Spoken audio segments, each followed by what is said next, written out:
Yo, what's up, people? This is D, and I'm chilling at the pond.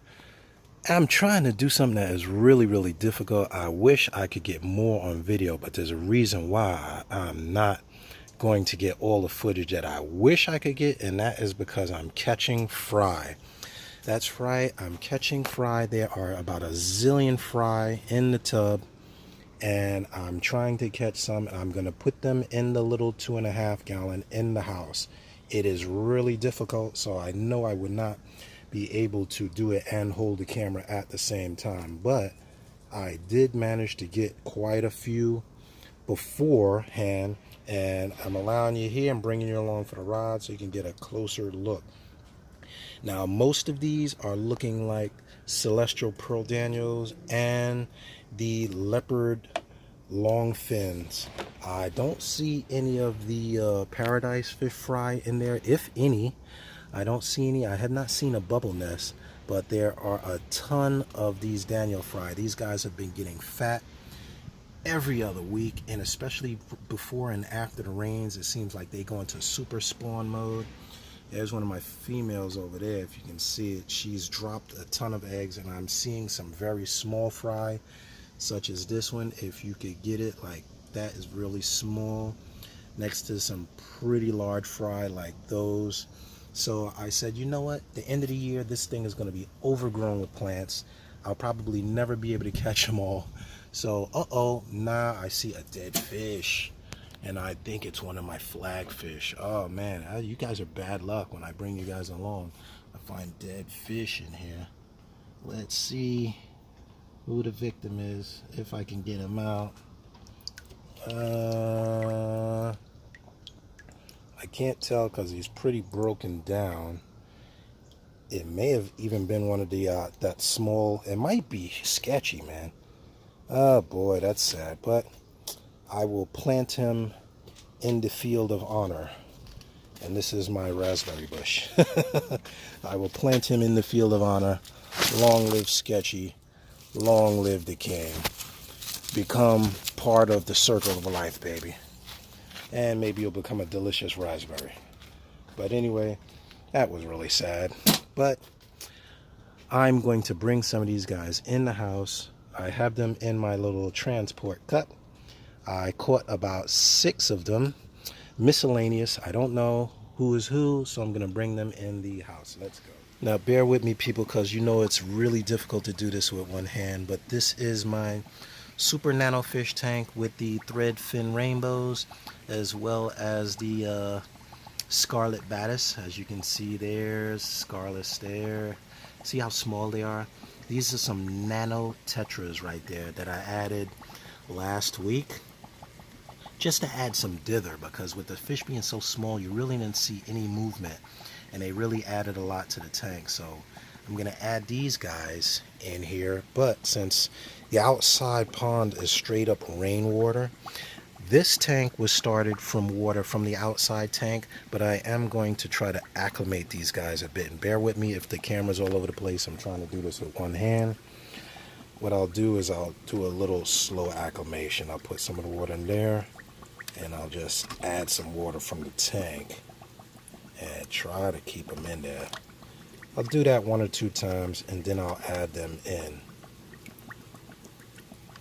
These guys, of course, are born in the pond, so they really don't know tank life. Oh, did one jump out? Yes, he did. And let's see what it is. As long as he jumped out. Yeah, his guy's all over the place. Really beautiful fish.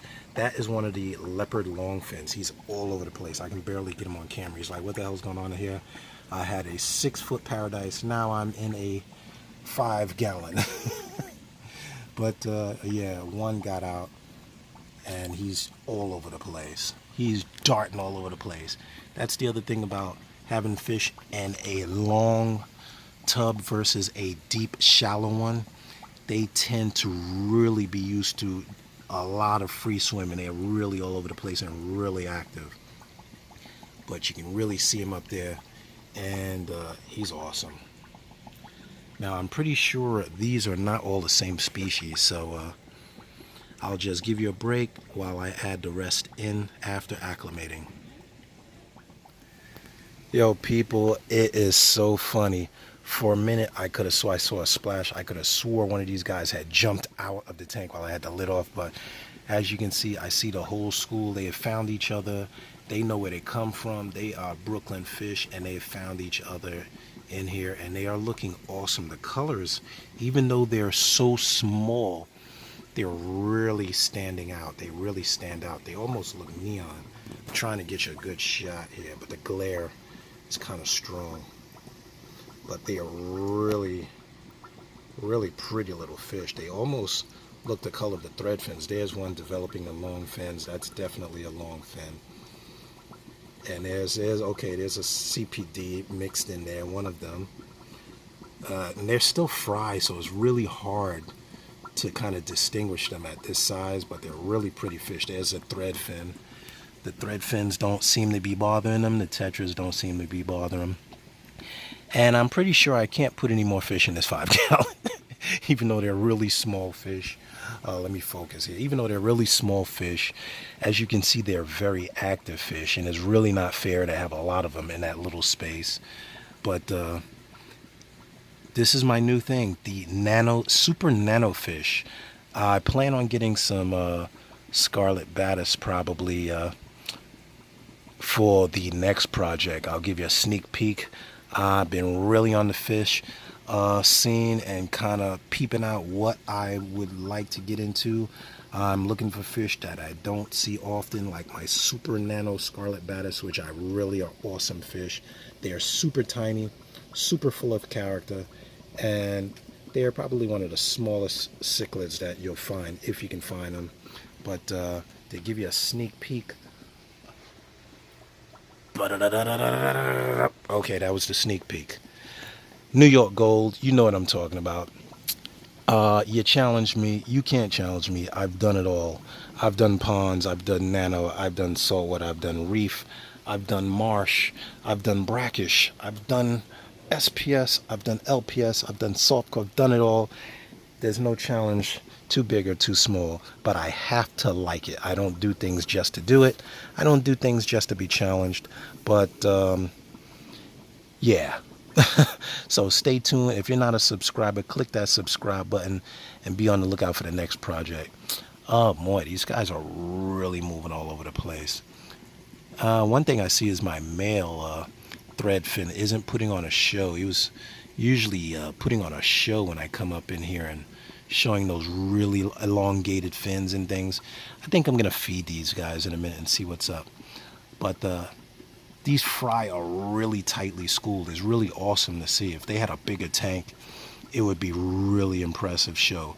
So it's not always about the super big fish or the cichlids or the big Oscars or the fish everybody sees all the time, but sometimes it's about the simple things, getting a little natural environment, getting a little peace and tranquility. This tank is just a mat and filter system, air driven. As you can see, the water's crystal clear. The plants are doing all right. Thank you, Greater City Aquarium Society. I got a bunch of plants from their auction Wednesday night. It was really fun. Had a good time there talking to all the guys there, and we really enjoyed ourselves. Some excellent plants they got in from a supplier in Florida, but I put some of these in here, put some in the tub outside, and hopefully they grow. But thank you once again, guys. I'm going to wash my hands. I'm going to go back outside, and it's time to feed all these guys. So love, peace, and hair grease. This is D from Brooklyn. I'm out, keeping my sanity by keeping fish. Look at these little dudes. Aren't they cute?